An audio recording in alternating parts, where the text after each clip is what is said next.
Manhã Cidade. RC10 com Carlos Dias. Oferecimento: Água Santa Joana, a melhor água mineral do Brasil. Coletivo Intermunicipal. Se deixe levar. Coletivo Intermunicipal.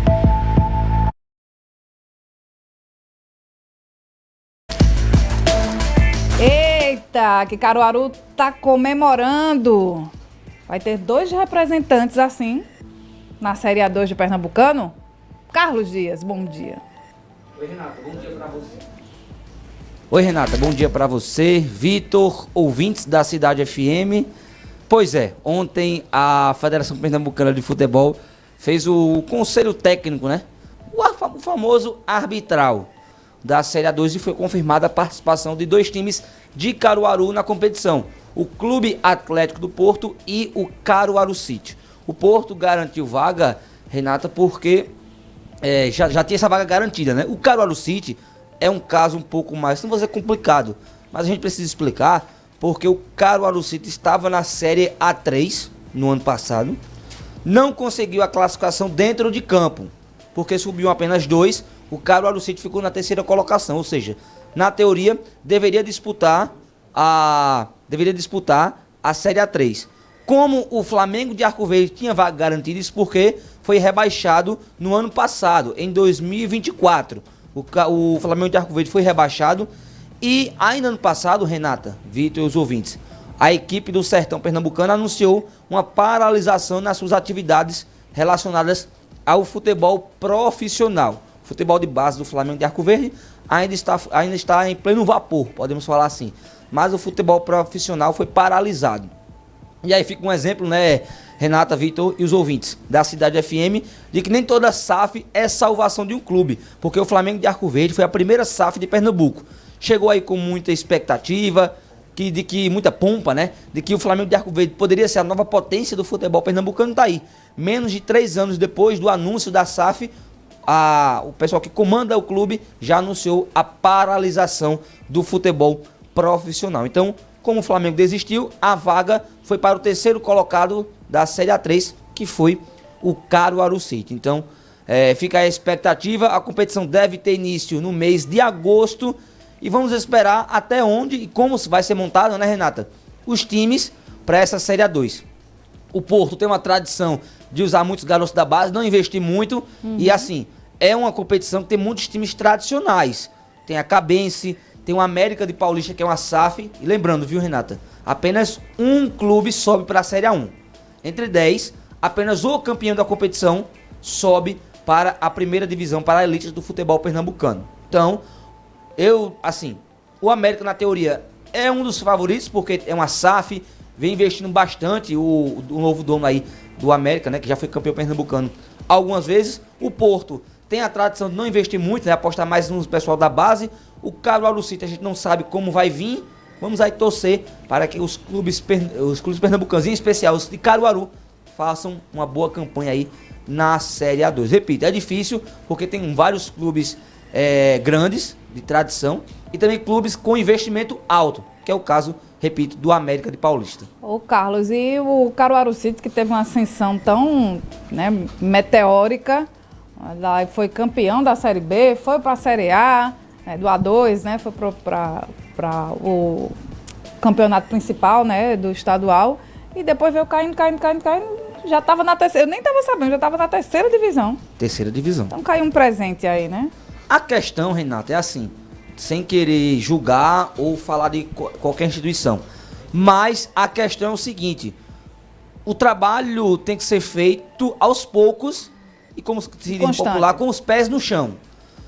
O Caruaru City, como você falou, foi campeão da Série A2 com muito mérito, chegou na 1ª divisão, logo no primeiro ano fez uma boa campanha, não foi rebaixado logo no primeiro ano, conseguiu se manter, chegou nas quartas de final do Campeonato Pernambucano, mas aí começou a pesar a parte financeira, né?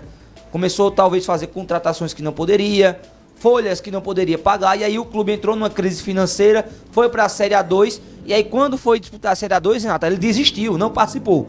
E o estatuto do Pernambucano dizia isso, que quem desistisse iria ser rebaixado automaticamente para a Série A3. Por isso que o Caruaru City caiu para A3 sem nem disputar a Série A2 do Campeonato Pernambucano. Vamos para a Série A do Brasileiro? O Sport tem dificuldades para chegar à primeira vitória. O presidente disse que está na bronca e que chamou o pessoal para conversar lá nos bastidores, né, Carlos? Isso, o Sport vive essa crise, né, Vitor? Chama a atenção, até comentei ontem e vou reforçar, porque pipocou aí nas redes sociais, um áudio de um torcedor do Sport, de torcida organizada, cobrando o técnico Pepa. E segundo, palavras do Pepa, viu, Vitor? Ele foi bem claro dizer o seguinte: o elenco não está entendendo o que eu quero passar. Ou seja, jogando a responsabilidade para os atletas. E esse torcedor perguntou sobre o Lucas Lima, porque o Lucas Lima foi para o banco de reservas no jogo contra o Corinthians. E ele disse que o Lucas Lima não estava rendendo nos treinos o que se espera de um jogador da qualidade do Lucas Lima. E ele disse que se continuar treinando mal, vai continuar no banco de reservas. Ou seja, vai totalmente o contrário do que a gente costuma ouvir. Geralmente o técnico, né, Vitor? Você que milita aí no futebol há um bom tempo, tem experiência e sabe disso. Geralmente o técnico protege o atleta, protege o elenco, às vezes até fala que a culpa é dele, que ele que não está sabendo passar para os atletas, mas o Pepa, diferentemente disso, jogou a responsabilidade para os atletas. Diz que o grupo de jogadores que não está entendendo a forma que ele quer trabalhar. Ou seja, quando chega a esse ponto, a gente já vê esse filme algumas vezes. E geralmente não costuma sobrar de forma positiva para o técnico. Ele é sempre o primeiro a cair. O que pode ser um fator determinante aí é a multa rescisória. $1 milhão, cerca de 6 milhões de reais. E tem ainda um proporcional aí no contrato dos salários que ele ganha. Então ficaria em torno de 9 milhões de reais para o Sport demitir o Pepa. Teria que pagar esses 9 milhões. O que vem de informação é que o Sport teria tentado um acordo com o Pepa. E o técnico português, no direito dele, não aceitou o acordo. Disse que se quiser demiti-lo, vai ter que pagar os valores de forma integral. Então, ou o Sport vai tentar fazer um acordo, ou vai ter que pagar os 9 milhões, ou vai segurar o Pepa aí por algumas partidas, por algumas rodadas do Campeonato Brasileiro da Série A. Falar em multa e no Sport, ontem o Sport divulgou que ampliou o contrato para aumentar a multa do Zé Lucas. Mercado nacional, né? 50 milhões de reais é a multa do Zé Lucas, lembrando, para o mercado nacional. Acabou de ser campeão sul-americano com a seleção brasileira sub-17. Né? E aí já começa a especulação, né, Vitor? Porque a informação, não sei se você tem outra, mas o que eu apurei, que a gente conseguiu ver, é que foi apenas para o mercado nacional, o aumento da multa, né? E aí, torcedores do esporte, algumas pessoas ligadas ao futebol, já começam a criar aquelas teorias. Para o mercado nacional é muito, 50 milhões de reais. Mas aí, por exemplo, você tem um Bahia, Vitor, que é SAF, no mesmo grupo do Manchester City, por exemplo. E se você for pegar esse valor em euros, daí 8 milhões, 9 milhões de euros, que para um clube como o Manchester City não é nada.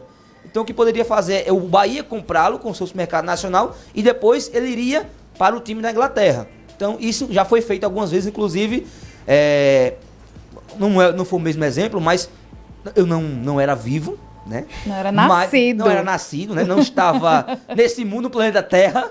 Mas o Cafu, você vai lembrar, Vitor, o Cafu era do São Paulo. O Palmeiras queria contratar o lateral direito do São Paulo, só que tinha uma cláusula que não poderia. E aí um time que era do mesmo grupo do Palmeiras, da Parmalat na época, comprou o Palmeiras, o Cafu, e 2 meses depois ele veio para o Palmeiras. Então assim, tem essas coisas do futebol. Resta saber se vai acontecer com o Zé Lucas. Vamos aguardar. Ô Carlos, só para a gente fechar, uma notícia aqui para os torcedores do Santa Cruz, né? O pessoal ficou estranhando por que o jogo do Santa Cruz no Recife iria acontecer às 3 horas da tarde. E aí perguntou, foi o Santa que pediu, questão de economia para não ligar refletor, foi o adversário que pediu logística para voltar, e todo mundo negou, disse, não foi pedido nenhum, foi a CBF. E ao que parece a CBF, por ela, também entendeu que era momento de corrigir e alterou o horário do jogo de domingo, né? Isso, a questão do jogo do Santa, Vitor, Renato e os ouvintes, a informação que a gente tem é que os clubes, eles mandam um ofício para a CBF, dizendo dia e horário que eles querem jogar. Por exemplo, a gente já trouxe aqui a informação de que o Central já mandou o ofício para a CBF dizendo que quer que todos os seus jogos, como mandante, sejam realizados no domingo às 4 horas da tarde. E quando a CBF divulgou a tabela, tinha esse jogo do Santa às 3 da tarde. Então, na teoria, teria sido o Santa que pediu. Mas como você falou, o Santa falou que não pediu esse horário. E até a gente estava comentando aqui fora do ar com algumas pessoas. Meu amigo, um jogo 3 horas da tarde no Recife é quase uma covardia com os atletas. E aí fez esse pedido para a CBF, foi atendido, Santa e Horizonte no próximo domingo, às 5 horas da tarde, no estádio José do Rego Maciel. Então, tem esse jogo aí do Tricolor, estreia como mandante do Santa na Série D. Aproveitando que a gente tá falando de Série D, Vitor, falar rapidamente do Central, porque a Patativa se reapresentou, Renata, ontem no Lacerdão, visando o jogo contra o Souza. Jogo esse que é difícil, é no Sertão Paraibano.